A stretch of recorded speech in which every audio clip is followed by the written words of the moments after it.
Okay, I've got two guns set up for two totally different things.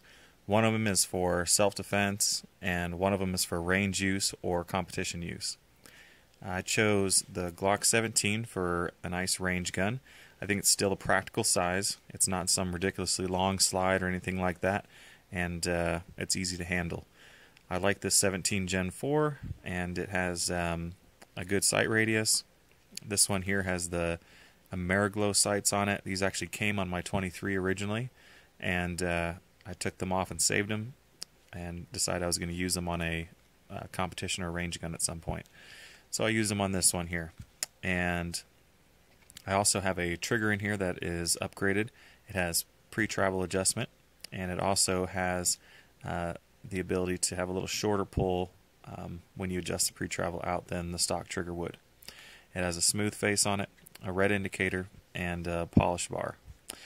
Other than that, I do have a full ZEV spring kit in here, and I also have the Ghost 3.5 Evo Elite connector.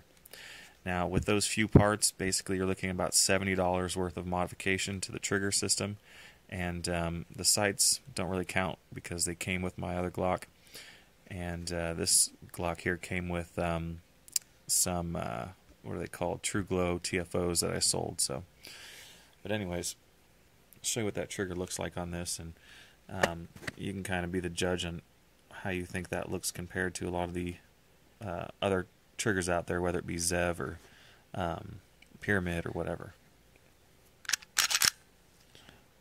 So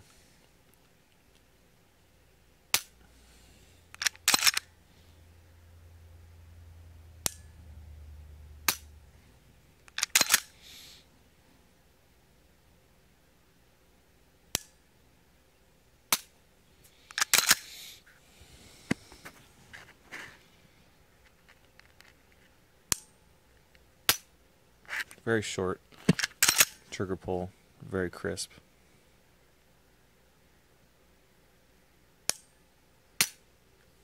And I'll show you how I have the self-defense one set up. It's actually very similar.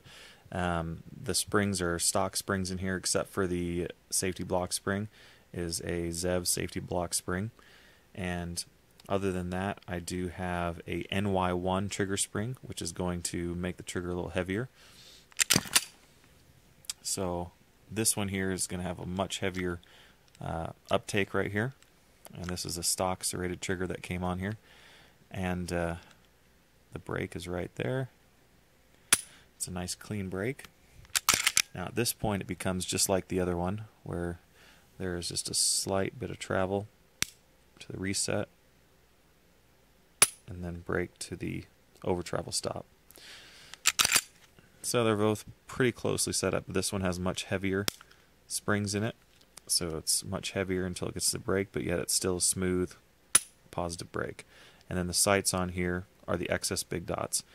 Very quick on target, and really like those sights. So other than that, I have some stippling done to it, cut away for the mag release, rounded trigger guard, undercut, and then front indexing points, and the grip force adapter. So that's pretty much it. Show you one more time the way I've got this set up.